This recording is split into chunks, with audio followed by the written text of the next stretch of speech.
Hello guys, কেমন আছেন সবাই? কেউ যদি তার নিজস্ব ওয়াইফাই থেকে আপনাকে ব্লক করে দেয়, তাহলে কিন্তু আপনার হাতে থাকা ফোনটি দিয়েই নিজে নিজে আনব্লক করতে পারবেন একদম ইজি ভাবে। তো আসুন দেখে দিই আপনাদের মোবাইল স্ক্রিনের মাধ্যমে কিভাবে আপনি নিজে নিজে আপনার ফোনটিকে আনব্লক করবেন অন্যের রাউটার থেকে।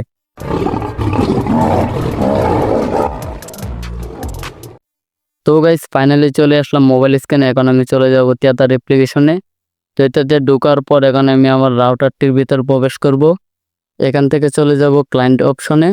ক্লায়েন্ট অপশনে ক্লিক করার পর উপরে দেখতে পাচ্ছেন যে ইনফিনিক্স যে ডিভাইসটি রয়েছে আমার রাউটারে কানেক্ট করা, এটাকে এখান থেকে আমি ব্লক করে দেব। তো আমরা কিন্তু ইনফিনিক্স ডিভাইসটা অলরেডি ব্লক করে ফেলেছি।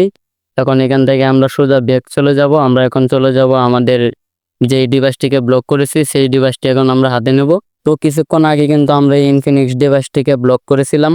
এখন আমরা চলে যাব ইউটিউবে। দেখতে পাচ্ছেন এখানে ইউটিউব কিন্তু আমাদের চলতেছে না, কারণ এটাকে আমরা ব্লক করে দিয়েছি। এখন এখান থেকে ওয়াইফাই অপশনে চলে যাব। তারপর এখান থেকে যে ওয়াইফাইটা আছে এটাতে একটা ক্লিক করে দিব।